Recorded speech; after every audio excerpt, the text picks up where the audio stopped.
Being a comedy actress is no longer about simply nailing a one-liner. This year's crop of female performers also have to dig deep to find the humor and humanity in life's most dramatic moments. On this episode, we have Mindy Kaling, The Mindy Project, Edie Falco, Nurse Jackie, Zooey Deschanel, New Girl, Taylor Schilling, Orange is the New Black, Kaley Cuoco, The Big Bang Theory, and Emmy Rossum, Shameless. Welcome to the Hollywood Reporter Roundtable's Comedy Actresses.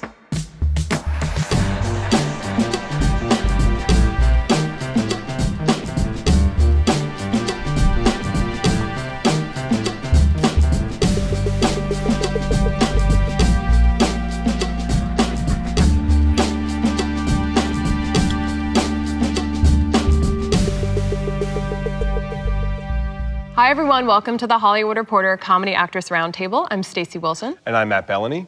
And with us we have Kaley Cuoco, Mindy Kaling, Zooey Deschanel, Taylor Schilling, Emmy Rossum, and Edie Falco. Thank you all for being here. I think we wanted to start with a question just to throw out to the group. What's the most interesting or craziest or oddest thing that you have been asked to do for your show? Oh my God. question. Do you ask yourself things to do? You're like, I have a recent one that just happened. I had to have hair from head to toe. I had to be a monkey in a movie. We've all had those roles, right, that you regret in your life. So my character on the show is in this awful movie called Serial Apist. Yes. And so I had to do full body makeup, monkey makeup from head to toe. Just like a few weeks ago, actually. Did they put hair on Yes, they did. Like patchy hair? Yes. I saw it on Instagram, it was frightening. Yeah, I totally Instagrammed that. I totally did, because I couldn't believe it was happening. Yeah, head to toe, it was pretty crazy. That was probably the craziest, and it That's just a good happened. one. That's a good I one. had to do a Woody Allen zombie, and they were really into making me look terrible. What's a Woody And Allen so zombie? It was just Woody Allen as a zombie. Obviously. We want you to look really bad. So then I was like, you know what? I'm gonna give them a gift, and I'm gonna paste sideburn, fake beard stuff on my eyebrows, and that was the gift that I gave them. Did they appreciate this gift? They did. When they saw me, I felt like there were like small tears that might have been shed of happiness. But they've made me do a lot of weird things. Elvis.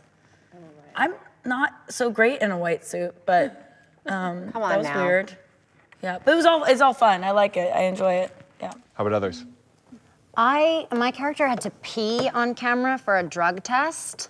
That's great. So I had to like pull my pants down, and there was this like squeezy contraption that I had to look like I was like reaching behind me to to pee because they wanted to see the pee, but obviously I wasn't peeing on camera. Hello. Yeah. And it was You like have to really pee so many times. awkward. I know. My character does a lot of drug test peeing, so it was very awkward because I was very concerned that it actually looked real. It looked But very it real, wasn't actually. me peeing, just for the record. That is weird. Yeah, Edie, it was I know awful. you That's have really some. interesting. Yeah. I can't think of them. I mean, I know there must have been some. The one that I thought of was for some piece of something. You know what I mean? I remember I had that. to lay in a bed of pills, and Nice. it was an elevator, like a little miniature elevator thing or lift kind of a thing, and I just dropped, like I was like 10 feet or something. Had to drop pretty quickly and then get overtaken by these pills. It was like a dreamy sequence. It was something like that. It was more like an effect or like a stunt, as it were. That sounds scary. Like It was how very did you, when the thing fell, did you fall? It was That sounds harder like you than were- I thought. So there was a moment of like, oh, like when I was on the cyclone in Coney Island. You're like, I'm done. It's like, Did yeah, you are have a any of moment these where you're like, pills we've done this real? enough? And then the pills come and overtake you. Oh, and they also wanted me to keep my eyes open. So as they fell on my eyes, and of course my kids were visiting the set that day, so they were watching. They're like, why is mommy falling? Yeah, I had to sit up as quickly as I could. I'm fine. Look at me. I'm good. They probably thought you were such a badass.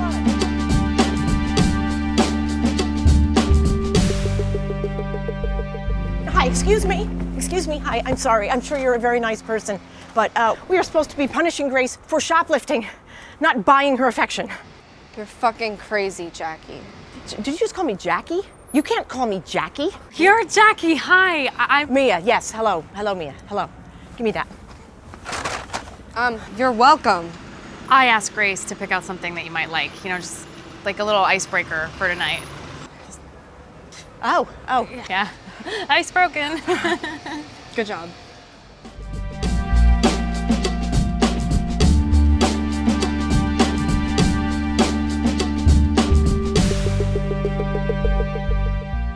Mindy, what's the strangest thing you've written for yourself to do on a show?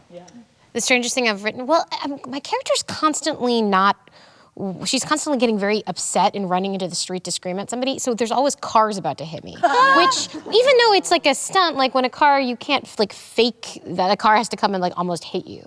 So for me, that's like- You can actually. And I wouldn't, for those kinds of things that you're just like, okay, well, it's just this guy driving, he just decides to put the brake on or he doesn't. Like, my life is tethered.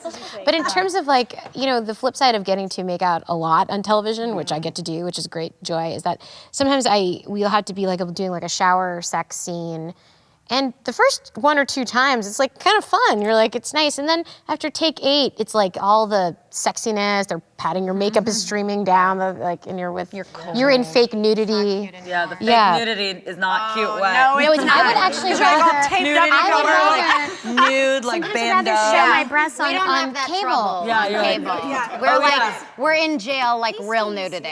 We do a lot of here real is nudity. our No, ass.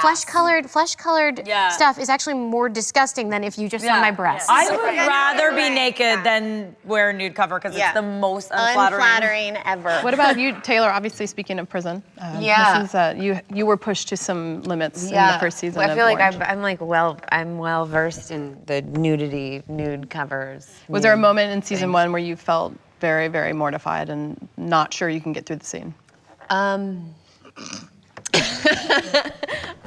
Where you felt like just terrible about yourself and just wanted to die and fall down a hole. Extremely vulnerable in front of a bunch of people that were filming you. Maybe you were crying, I don't know. We do. Yeah, sure. They make us do a lot of stuff on the show. That's like there's a lot of clothes off and there's a lot of knives and. I would say prison equal food opportunity. Like a lot of everybody pretty much does a lot of stuff. Everybody which I has think is a lot nice of about You're the equal show. opportunity. Yeah, there's like Misery. kind of like like boobs for all, like And all different everybody shapes being of shanked. bodies too, which is refreshing. Oh, you get to I see love everything. That. Yeah, I love seeing a body naked. Who doesn't? You know, I love naked bodies.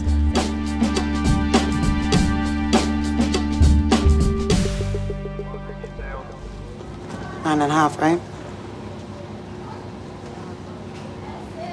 10. Did your feet swell when you went back to boys? Fuck you.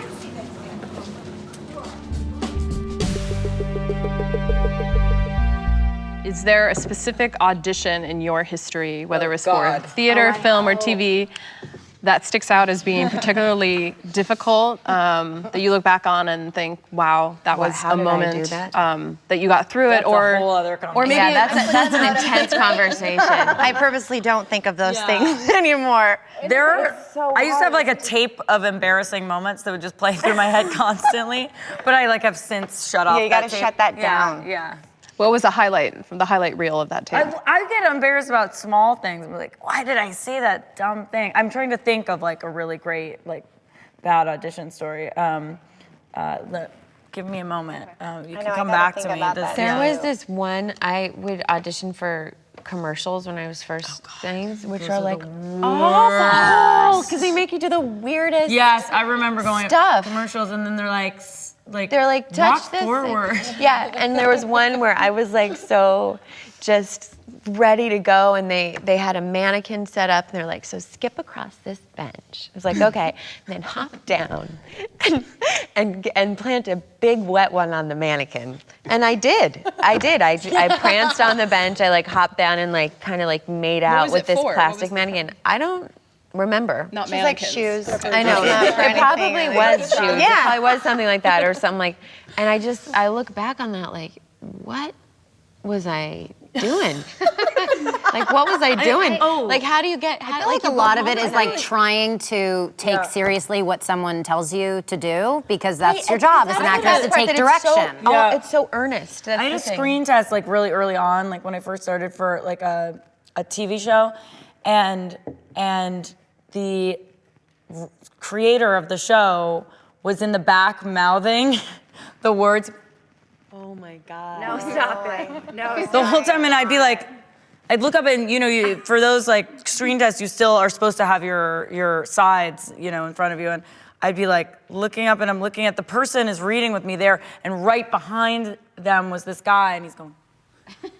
Like he was saying the dialogue? I've had people. Yes, yes, with me. And I'm like. Oh my God. Yeah. No. And then they had 3 of us like that were testing.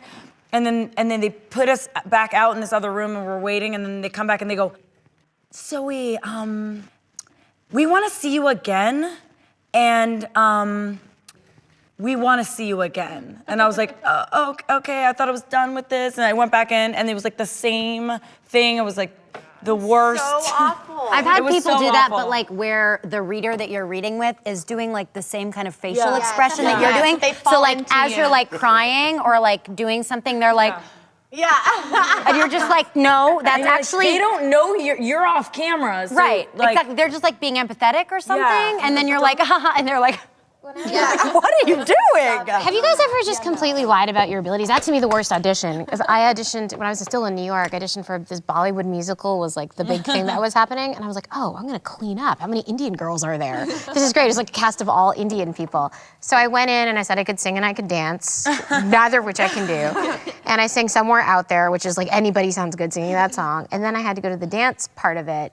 And it was like, I told them that I had like, not just short of like professional level dancing. Oh my Because I was like, this is gonna be like, this is what sells it. I mean, Yes, like how, of course. and of course, then ended up, it was a huge embarrassment. I've actually since then tried to find the tape of it because I'm so embarrassed about it becoming like, online. But like, and very Indian stuff, and all around me, it was a group of like, all the minority, like there was Puerto Rican girls and Asian girls who tried to look really Indian. They were so much better than me, and they like crushed it. How has this not made it on the internet at this point? So it is the thing. There's sometimes, those videos, there's the actor that auditioned for Mamma Mia, do you remember that like got around? Yes. Like this is my that. I That is didn't just know going that to. that happened. I want to see that tape. you can look it up. Don't say. Okay. Don't say. I shouldn't say who it is. Just but But it Google was out there, Mamma too. Mia audition. No, singing, I mean, that was, yeah. We're not wanna saying see who it. it was? It was Chris Klein. Oh God, that's embarrassing. Plus is already such a nice guy. Edie, do you have any theater auditions that stand out? I know that's such a different. I got a lot, and I auditioned for a musical, and I don't really sing, and I gave it my all, and it was just awful. It was just awful. It was awful. How do you And know when just- it's going terribly? I mean, is it their faces just sort of Yes. falling I collectively? couldn't look or- anywhere near them. It was. I mean, Or I when was you out see there them looking at start myself. Looking down at their page. And Yeah, or on their phones. They're like, Yeah, Googling. you go. If you're gonna do that, I'll just go. I Yeah. feel good about that trajectory. Theater stories are always the best. I saw the Neil Patrick Harris interaction with a Hedwig fan where he kind of broke character for a moment, although he says he didn't. Do you have any of those odd, fan interactions on stage where people have thrown comments at you and you give it right back? Let's see. Beginning of Frankie and Johnny, we were naked having sex, and the curtain. But it was in darkness. It was in an apartment, and we were getting ready for the curtain to open, and something went wrong with the computer glitch or something. So all the house lights were on, all the stage lights were on, and the curtains went up, and we were Stanley Tucci and I were just laying there completely naked on stage. my God. That was the performance my father and uncle were at, which was pretty nasty. and they're like, not the first time we've seen her naked. No, it was actually. But it In was. their minds, were they like, honey, is this what it's like every night? Or were they like, What did a they shocking- understand that it was? No, they did. I mean, because it was literally like an audible gasp. And like, the curtains went down, and then we had, a 2-hour two-hander to do after that. Oh, man. Awful. So did you then raise the curtain again and we start started over again with like the that right didn't light? happen. It's like any trauma. You just, it's "God, immediately, you put it over here. I'll deal with that later. Yeah, lots of crazy cuckoo theater stories, yes. I had that with Romeo and Juliet. I was doing it at Williamstown. At the beginning of Act 2, you have like the big gallop pace speech, and Juliet is like the only one on stage. And the director had told me to do it like very sexualized, as if Juliet was like extremely turned on. And I was very confused about this direction anyway. And there was a woman in like the third row who stood up and started saying the speech with me. No. Like she had memorized it too. And I was like, gallop apace, you fiery. And she was like, gallop apace, you fiery. And so we were like doing this back and forth, and I kept like looking around like, what do I do? But I just kept going. And then eventually they took her off. Did somebody escort her out? Oh yeah. Oh yeah. Wow. But that's the thing. Yeah, but I at least there was like a teleprompter. It was amazing. Like I wasn't gonna go up on my lines, you know. She was right there for me. She was supporting me. But if you play music, people just sing in the front row, like sometimes louder than like the PA. And you're like, I'm gonna do it differently so that you can't guess what I'm gonna do.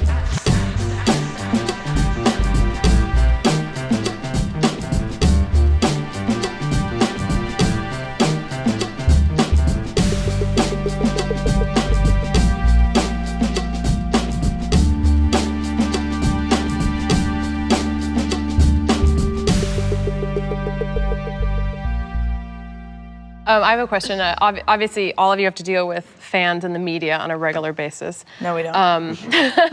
And a lot of you embrace it. Mindy, Kaley, a lot of you are very active in social media, and it seems like you sort of are embracing the beast, as it were.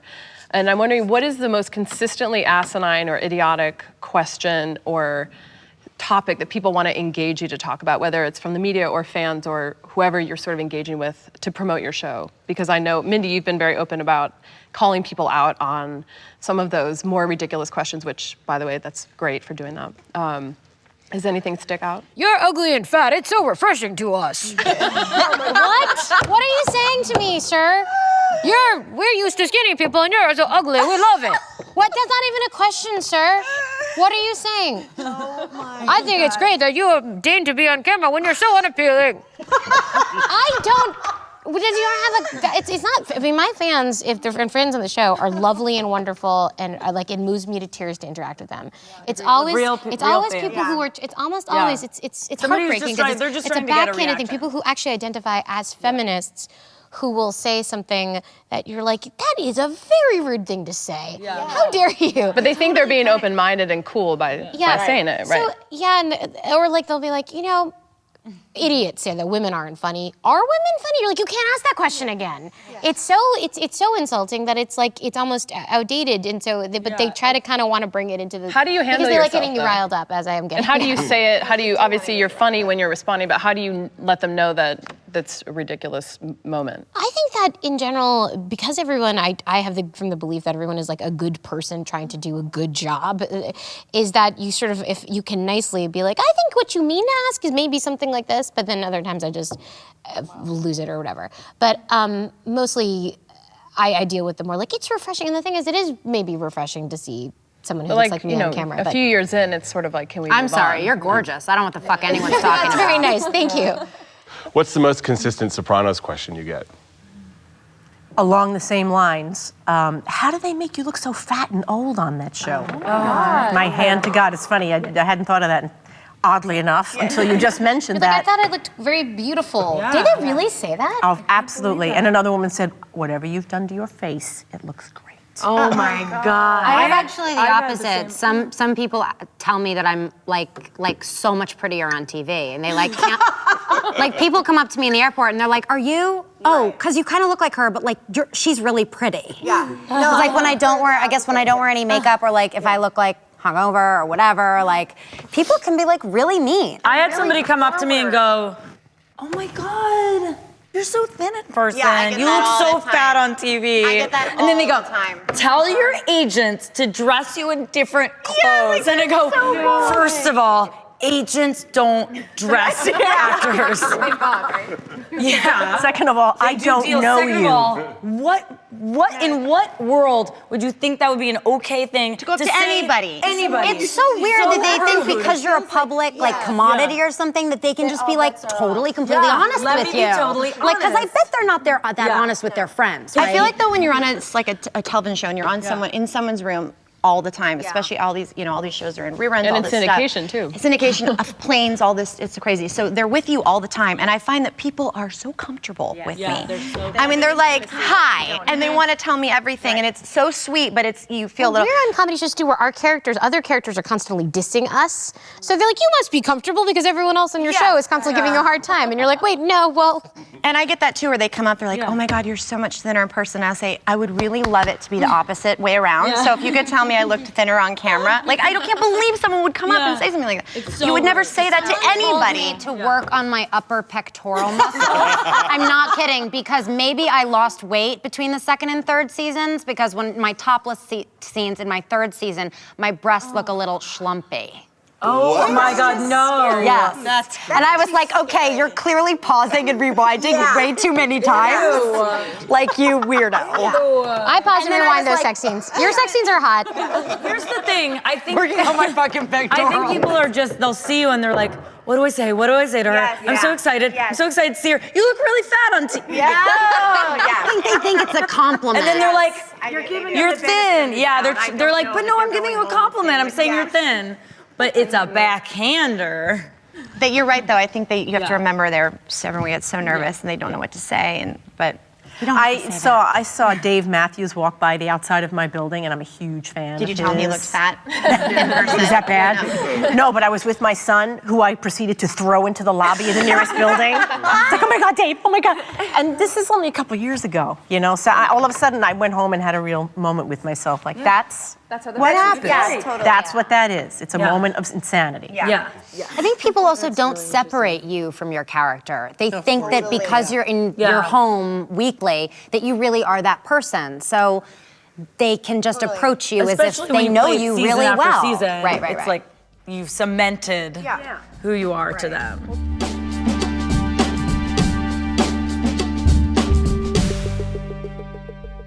Oh my God! What? Nick! You're the best! I'm amazing! I'm so surprised! I'm so surprised! This is amazing! It's amazing! This is amazing! Yay! Oh, son of a bitch! Oh! Don't touch anything! It'll ruin the surprise! Yay! Yeah! Yes! Yeah! Yay! Hey, Jess, let's get out of here before anything ruins this perfect moment. I wouldn't wait because we've got a whole ceremony. Before you... That lady took my birthday! What is happening?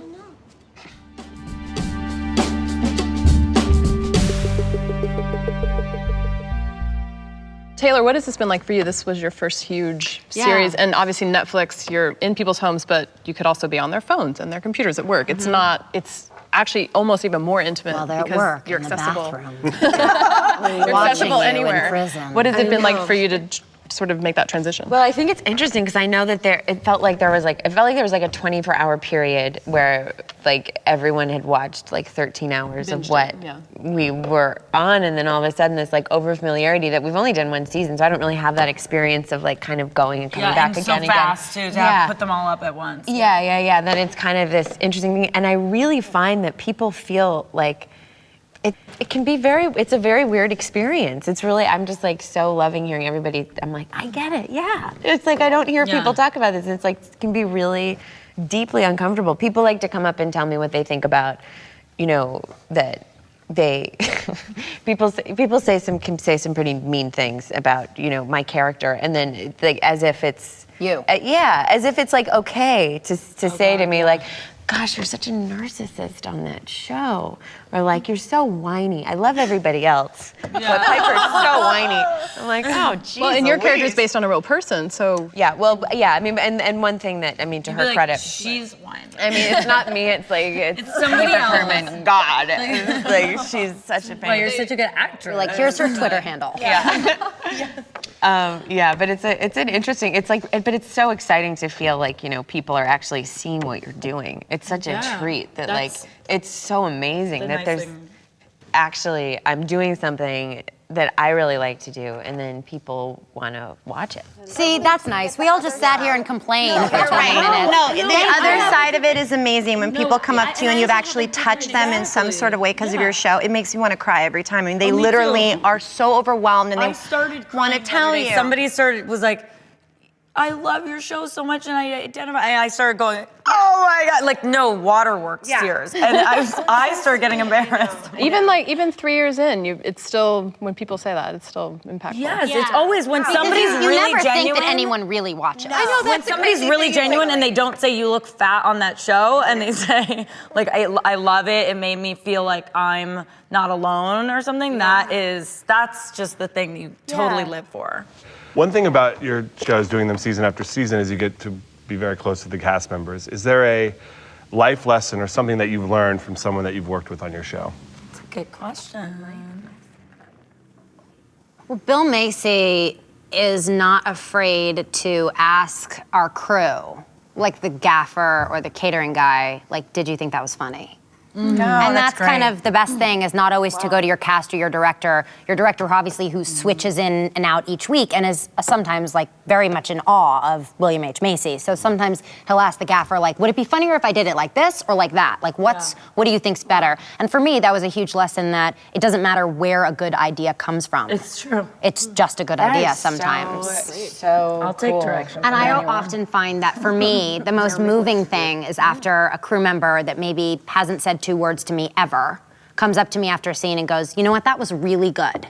That will make me feel like $100 million because they see it all day, every day for 30 years, and that feels really good. Yeah, that's really and they don't cool. have to There's be nothing like invested that. in a lot of times. It's not like, your showrunner or something that's like incredibly invested in it being good or bad. Yeah. How about Chris Messina? Any life lessons from him? Life lessons from Chris Messina. He's just such a good fucking actor. He's so good. And I feel like when I was at The Office, I was there for 8 years, like going to college twice and watching like Steve Carell. Thank you, Zoe. We're in love with each other. We do husband-wife things together. But it was with Steve, it was like you couldn't not become funnier by watching him. And I think this, with Chris, he's such like the quintessential New York theater actor where he's so about the connection, which is something you don't really see as much, I think, in TV. And so I've learned that. He also loves silences, which is also another thing you don't see in network TV, and he lives for them. So Comedy too is harder. I do too, and then they cut them out. So I've learned that in the writing, it's like we make scripts shorter because Chris likes to like live in that area. That is so cool. So you guys kind of accommodate that in the writing so that there's space for him to do. It's lucky to be the work. showrunner and the lead actor because I get to see what's working on, and we can make changes on the fly. So I don't have to like run it through somebody else and then there's a fight or something.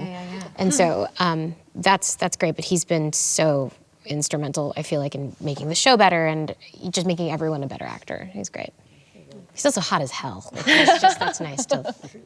For those shower scenes. Nice to shower with a handsome actor. Everyone should try to do that. Yes. I'm not against it.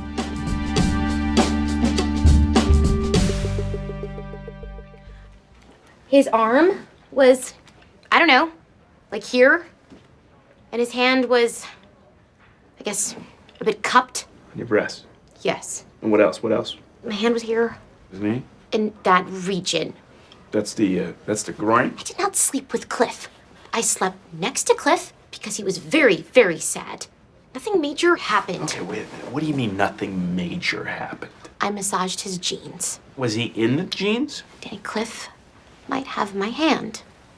But you have my heart. And you have to write his grandmother's eulogy for me because he thinks I'm a great writer because of your letter. No. You know what? You write the eulogy by yourself, okay? Unless you sprained your hand last night. You know what I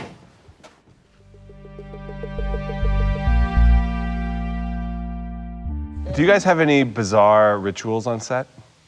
Things that you do that people think are unusual? Either for work I or talk just to myself before the scene, almost before every scene. So I'm always like in some mantra, like telling myself something, not like actory shit. That's like what? Like telling myself that, I'm worthless or something like that, like before, in order to get into the right place for a character. And so I really like to make sure my mic is turned off, like right before the scene, because I'll probably be like dredging up something awful right before the scene. I don't want people like at Video Village hearing all of that, Like you're a worthless piece of shit. You should be in jail. I jump up and down a lot. Like I'll like run around before like something where you have to energy. You gotta come in with the energy, and you can't do that if you're just sitting and they're like go, and then you go, oh, the thing is on fire. And you're like, the thing's on fire, you know? So you have to like kind of, like sometimes that's all you need. It's just Jumping like a little jacks. bit of jumping up and down.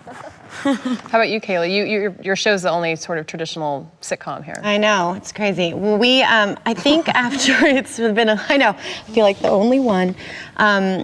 We, for myself, since we do it in front of a live audience, actually Johnny and I started about 5 years ago. Halfway through our tapings, we go up in the audience and talk to everybody.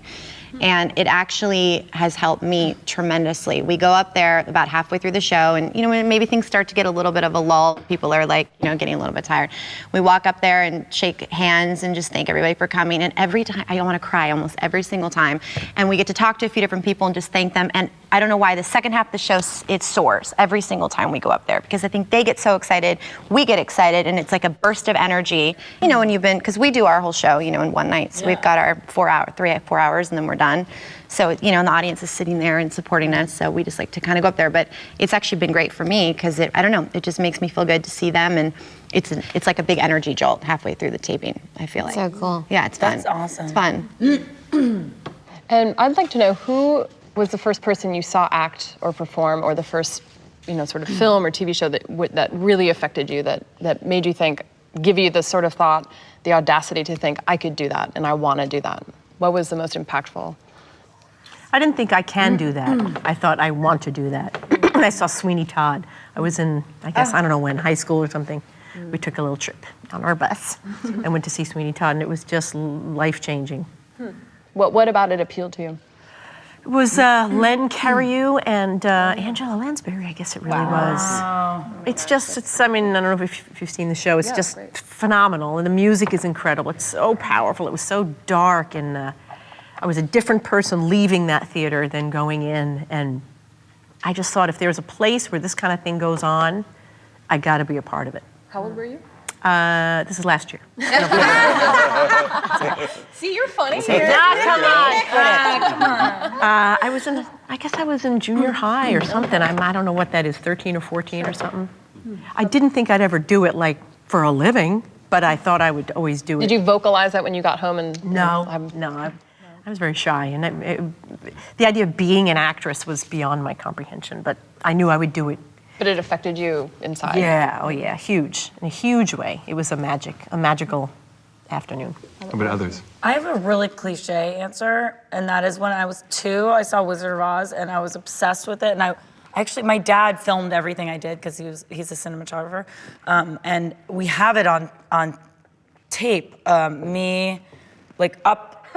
Looking at the screen like this, and I'm 2, and there's That's kind of scary for a 2-year-old. I know, and there's the witch, and there's the scene, and I'm like, and then I learned all the lyrics to Somewhere Over the Rainbow before I could really talk or form sentences, and I told my mom that I was gonna jump in the TV. Oh God! It's like, I'm gonna go on the TV, and she's like, oh really, you are? Did it. I told you I would. I told her and I did it. I think for me, I was watching Much Ado About Nothing, the movie, the Kenneth Branagh, Emma Thompson movie. That's a delightful movie. And seeing that Shakespeare could be done with they had such amazing chemistry, but it was truly funny, and it was so loose. And I think so much of comedy is a kind of like, it's just below, to me, at least the kind of comedy I like, having a conversation with the actor as a friend. There's like a looseness in your limbs, and you're talking to each other. And it's such a poignant comedy play that Shakespeare is one of my favorite one. But there has everything. It has like the banter and the fighting, but she really loves him too. And it's like a perfect play done by 2 of the funniest, best actors. And to me, that so sexy because they like hate each other. But they hate each other, but they truly love each other. And she truly is worried about having messed up. Like the love of her life is slipping through her fingers. So to me, it was that movie. And sounds like the plot of your show, actually. Wait a second. Let's just edit that out. Now they know Shakespeare was an influence on a writer. When you watch your performances, what's your biggest criticism of yourself? Oh, I can't watch. I don't watch. I can't watch it. No. Really? Never? At all. You've never watched a show? No, I watch things like at premieres and things like that, and we always have to see stuff at ADR and things like that. But I don't really. It's not that I'm completely opposed to it, but I kind of. at least with this show, I've sort of found that we just launched right into the next part of it. It didn't really feel, kind of was already there and did it. Didn't really feel like I needed to go back and watch it. We were sort of living it the next kind of round. Do you know what I mean? I don't like watching myself, but I started watching the show just so I could adjust my performance if needed, because like on network TV, we have the sort of luxury of being able to be like, well, it's on while we're shooting, and you know, and so I would go and be like, oh, when you do that, it's not good, or you know, that was good, and let's sort of like play into that sort of area. So it's fun, and it's also torturous. Like I watch and I'm like, I kind of almost watch through like a like a pillow tower. Never. Well, I hate the sound of my voice, and I can hear my voice from a mile away. And I can hear that nasally, annoying, why am I talking like that? And it just freaks me out. It's just a weird thing. But no one likes hearing their own voice. It's like a weird thing, is it? Okay, because I feel like I have the most annoying voice. No, you don't at all. No, it's hard for me to watch the show. I TiVo at the house for support. But there's like 37 on there. We don't watch this can't. I was like, I did that. Because this show really needs that extra person. Well, I feel I should, set that 5 in a row. Whenever I travel. I watched 5 of yours on the plane. I'm not just saying that I was sitting in your hotel room, and it was a beautiful night, and I was just like, luckily, I think, what is it? I don't know if is it TBS that shows? Yes. Just like 5. You can just watch like 7 in a row. They just kind of keep going. It is very comforting. A lot of reruns. You do not have an annoying voice. Oh, thank you. At all. Well, it's Freddie, you probably understand too when you watch like from years before and you're like, oh my God. My voice has changed. Why did I? Yeah, me too. My voice is so different. Yes. When I first started acting, my voice was like really, really high. I feel the same way. But like you look at things, you're like, why didn't someone tell me that I looked like that? Like, you just, and I could go How did that happen? crazy. Yeah. Why didn't someone say something to me? But we could torture ourselves all day long. It is what it is,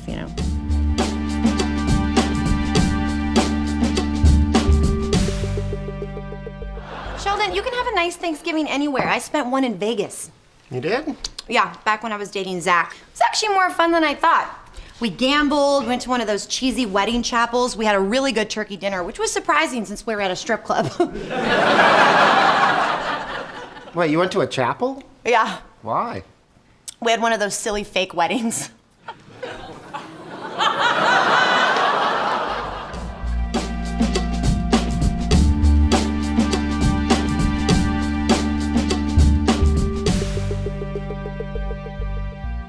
How about you, Emmy? When you watch yourself? Well, I watched the whole first season before we did the second season because I felt like the work that I did in the first season was so much better than anything I had ever done that I was so concerned that the second season was gonna suck. So I felt like I needed to study what I did in the first season because I felt like the second season was, and then I just got over it and was like, whatever.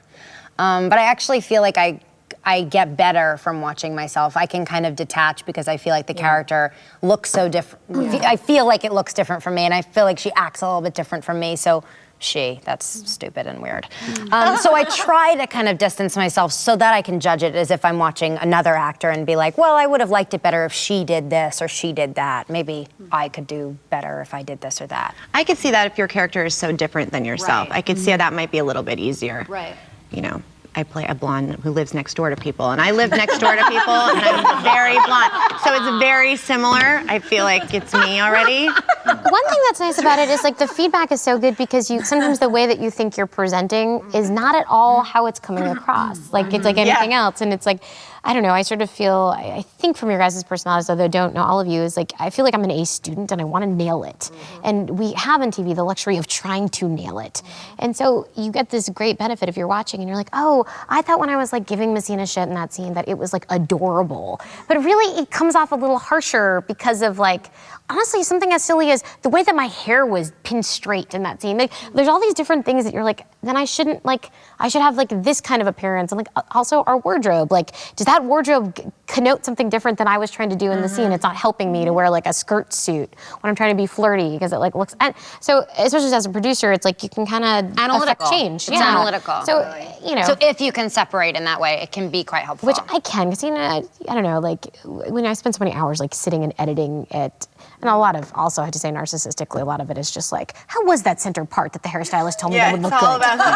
Was that center part good, or did I look like a hippie, or you know, like That's not what we're looking at. yeah. Like nobody cares about that stuff, but I sometimes just want to see if like an outfit was cute. I mean, come on. And Kaley, you mentioned, you know, you are similar to your character. Is there anything specific you've infused into a part that you've played that was very personal, either on this show or any other? It may be something you suggested to the writer that you thought, you know, I can connect with this particular thing. Let's try this. Is that a question for him? Maybe for Edie, what's the most personal thing you've infused into a character that you've played? I've tried very hard to go in the entirely other direction. I don't want to have anything that feels like me. Makes it much less fun and much less interesting for me. And it is all about me, ultimately. So, Nurse Jackie. Yeah. So I actually have tried to you know, find things that really were very different. So the way you choose roles are, it's based on not consciously, but that's more about going in a direction away from whatever I just did, you know. And so, I mean, you know, after Sopranos, I was offered lots of Italian women. And, you know, I, of course, was running scared from all of those. And now, you know, wanting to, and that's one of the reasons early Nurse Jackie stuff had short hair and very low maintenance. Right, and very different. You know, and now 700 years into that show, I wanted my hair back, I wanted to put some makeup on, and, you know. She's gotten a little bit more primpy as the years have gone. Yes, it's all, you know, it's all very me. So it has to do very much with just getting away from whatever I've been doing most recently, you know. How about others, infusing your characters with stuff from your personal lives?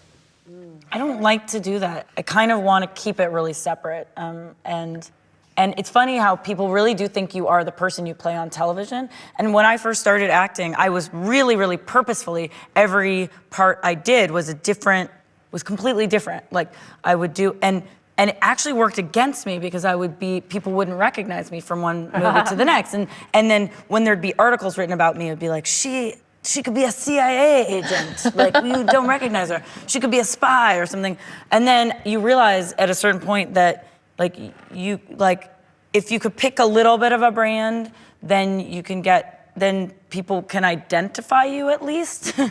But then you get, you know, being on television, doing sort of, you know, playing the same character, I do get a little, like, antsy to...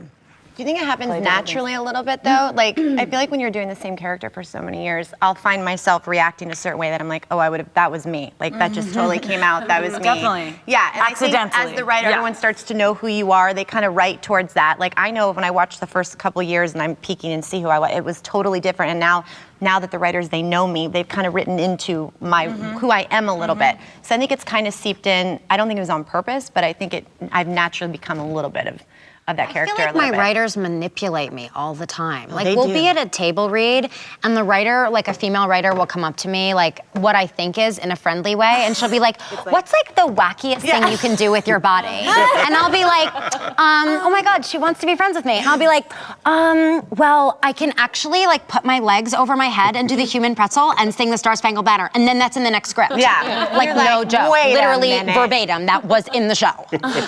So it's like, sometimes I get like kind of pissed. I'm like, oh, I told you that. Like, I thought we were friends. And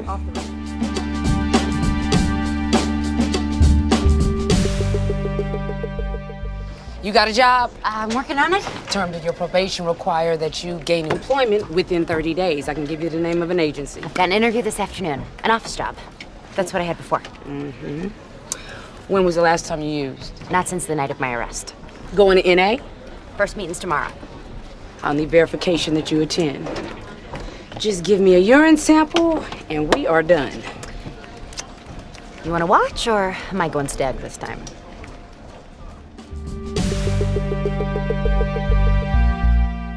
You must get asked how much of Mindy is Mindy, but when you're writing stuff, where do you draw that line of things to bring in from your life and things to not bring in?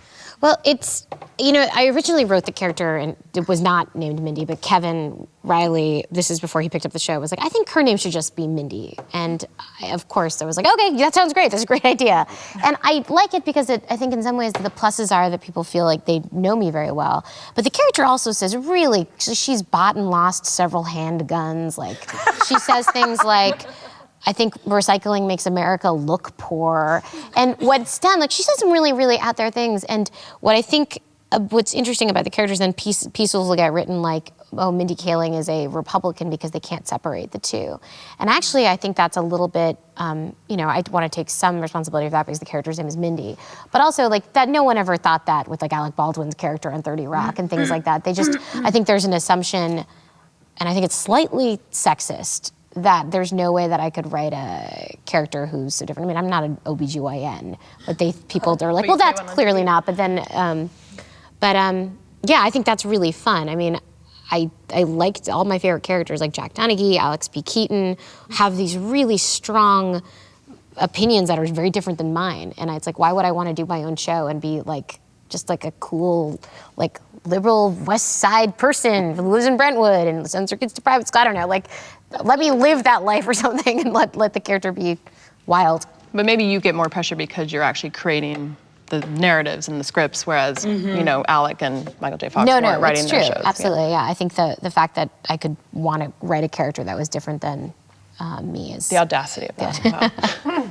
Wow. Is there something that you would change about the way your network presents your show? If you could run it for a day, is there something that you would fix? I wouldn't change for a you, thing. Netflix. Not touching that. I know, I feel so lucky. Like, I feel like we have such great people who support us creatively, and I feel grateful for that. And like, I came from doing indie movies for like 10 years and then started to do something that people see every week. That's so exciting to me. Like, I'm doing something and people watch it. It's not just like, at the art house, which I love doing that too. So I feel blessed, very blessed. What's the best joke that you've had to lose and why? What's the best joke we've had to lose and why? My character has in the recent episode, Tim Daly was on the show, who's so funny and so great, and he's very angry at me for prescribing his daughter birth control. And I'm like, how dare you come in here with your outdated views on birth control? Who do you think you are, Rick Santorum? Obviously not, because you're not hot. So it was just really weird. It was like Mindy thought Rick Santorum was hot, but also didn't like his views on birth control. And then it started this whole other run on like a couple other politicians and their views on birth control, who she then went through and was like, Ron Paul's good looking, but he's blah, blah, blah, blah, blah. It was really a very strange... So her politics stuff, we sometimes have to keep to a minimum because it's like, not because we're scared of it, just because there's like a tonnage thing. It's like how much... Yeah. Are there things on Shameless that are envisioned but don't end up happening because maybe they go too far, or, because there's a lot of shock moments on that show? Yeah, but less with my character, more with Bill Macy's character. There was a scene that didn't make it to air where he has sex with a corpse. That got edited out. I can't believe you didn't show that. We thought that was a little too far. And you filmed it? I wasn't present on the day. I believe he did not shoot that. I don't think he wanted to mount a dead woman.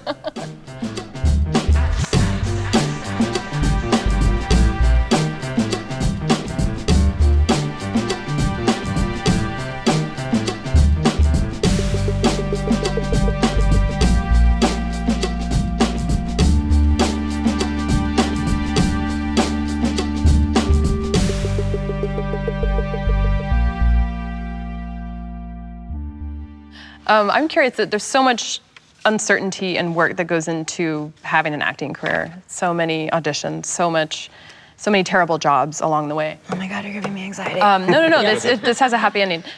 We would all say that each of you has arrived and each of you is very successful. Was there a moment when? Don't say that. No. You are. We're at least saying that you are. Was there a moment where you finally allowed yourself the sense to be like, wow, I'm finally doing what I want to do. I'm very happy. Did it hit you sort of like a ton of bricks, whether I'm still not there yet. You're still not there. No, I don't know. I mean, I don't ever feel safe. I still think I'm about to get fired from Shameless. Like, I still think Why would you get fired? I don't know. I always think I'm going to get fired because I care so much about doing a good job. Like Mindy said, like, we're all like A students, like we want to do so well. But there needs to be a looseness about what we do too. So it's straddling that line of getting across what you want to get across and still being very relaxed about it. I don't know, I never feel safe, but maybe that's the kind of anxiety or fuel that I need to keep trying. It's hard because in our job, in success, I mean, like if we look at movies, movie ends, you shoot it in 9, 12 weeks, you know. But in success, we'll go for, you know, The Office was on for 9 years. That's such a fraction of your lifetime, and that's in success. So it's like, it's part of like, at least for me, it was like embracing like, okay, the show could get canceled next year, and that'll have been 3 years, and then you move on to something else. And it's like, that's the you know, my parents were not actors, and they had the same job their entire lives. And so I crave security, but know that isn't part of my lifestyle. And so that's the thing I'm always having to balance. Things like wanting to have children, you know, like, well, that will change my appearance for that amount of time. And then I have to factor that into like what kind of roles I want to do. And it's like, so there's those kinds of things too that before I go to sleep at night, I'm like, I can't think about that. I need to just get sleep so I can look pretty in the morning. Like this, I feel like this career sort of like requires, I've found like, it requires to be sort of like a ninja master of sort of like being present and kind of staying in the moment, because there's no, it doesn't exist. It's like I can go, if I go a couple months out, like my life, I don't know what my life looks like. So the only time that I really find, and then, I mean, that's like work too. Like the only time I really find that the work works is when I'm really, you know, like where I am, like in whatever moment I'm living in. And then it's like I have to practice that outside of my work in my life, because the kind of the context of the job is so. You also have to be like, there have been times where I've been like, I'm quitting. I have other stuff I can do. I'm definitely quitting this thing because it's so soul-sucking. Why am I doing this?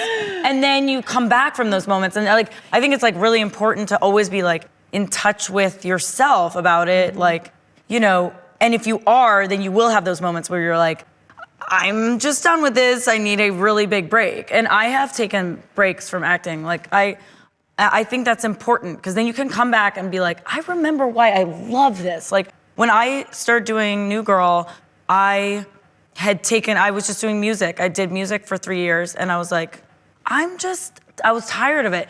I was tired of acting. I was tired of just the whole like waiting for people to give you a job. And that felt there was something soul-sucking about that.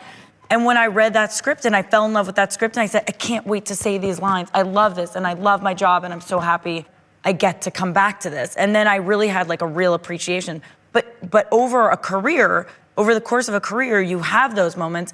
And sometimes it's good to listen to those so you can then do your best work, and so that you're not like jaded and without your sense of self or soul. Is there a dream project or dream role that you've always wanted to pursue, whether a type of character, working with someone specifically, a specific play you'd like to do? Is there something that's kind of in your head as, wow, when I get to that point, I'll be really, really happy?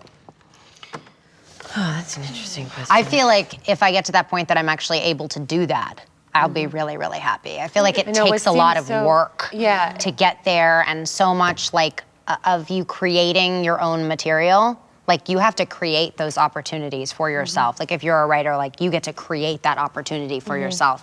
But a lot of it is like so much of being a self-starter if you want to create that project for yourself.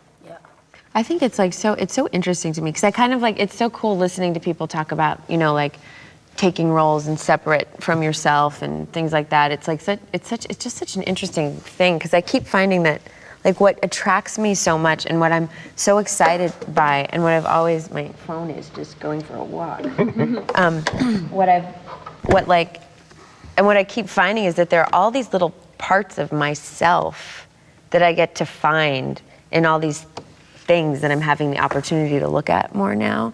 And it feels like, I don't know if there's a particular thing, but it feels like it's so exciting that like I just never imagined that kind of like doors would be open in this way, you know? And it's like, it's such a cool thing, you know? It's fun to see how many parts are can come out and play. How about a dream collaborator?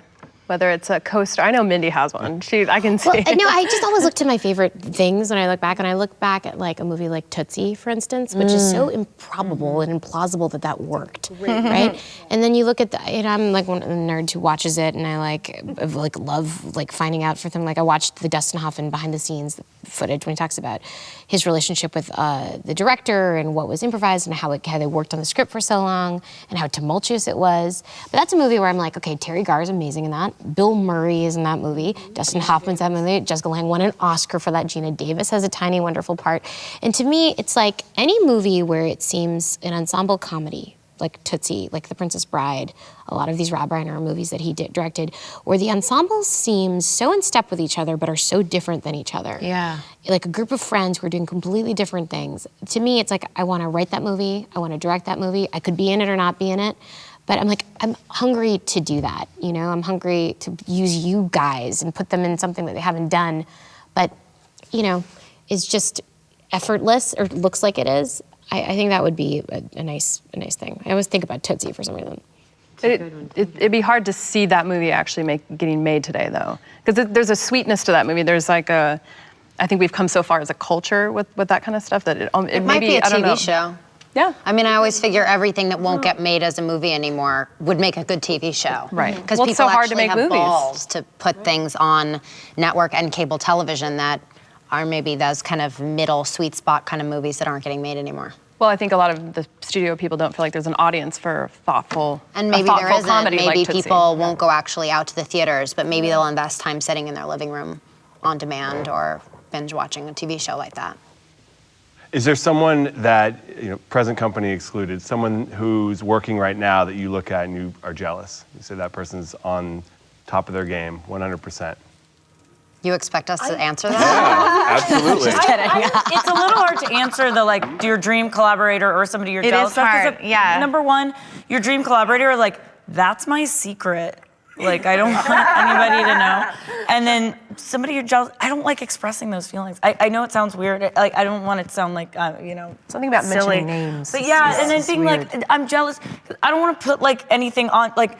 No, I'm excited for them. Like if that's happening, that's I feel great. like jealousy and that's is the way, the like, kiss of death for any Exactly. actress. You should The The be like- second you're comparing yourself to any other person, you just feel like shit about I'm yourself. jealous of men because I feel that there is I'm jealous of Sam Rockwell because I look at Sam Rockwell and everything he probably does jealous is of you.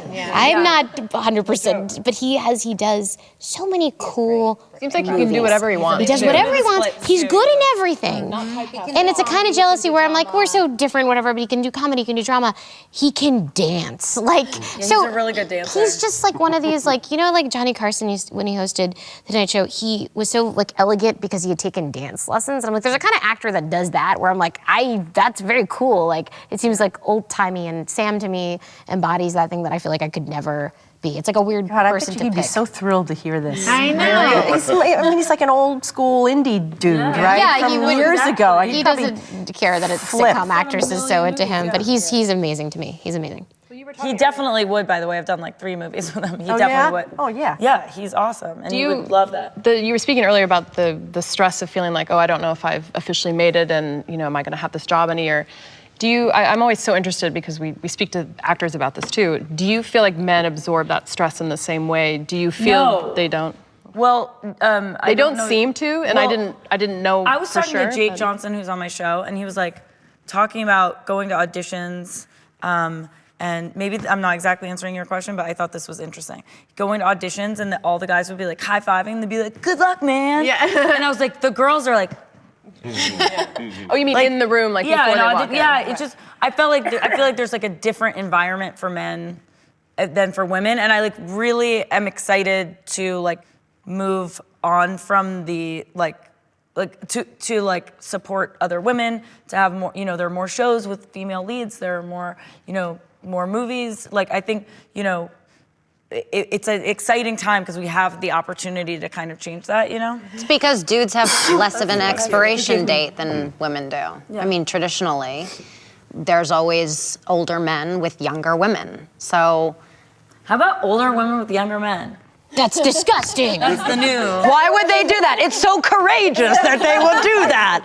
Yeah, I think women generally have more of an expiration date, whether or not that's a thing that will not moving forward in the continue. future. Yeah, No. that's right. Not moving forward in the future. Yeah, exactly. Right down the barrel. Do your teams, the Sam Rockwell's versatility, I think is what you're speaking to, is sort of like, he seems like he can do whatever he wants.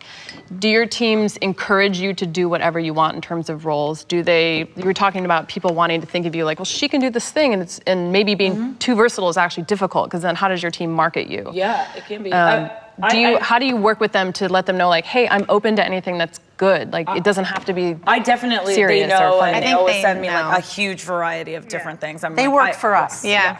Not the other way around. They've got to accommodate the person they're representing. And if they don't, you're with the wrong team.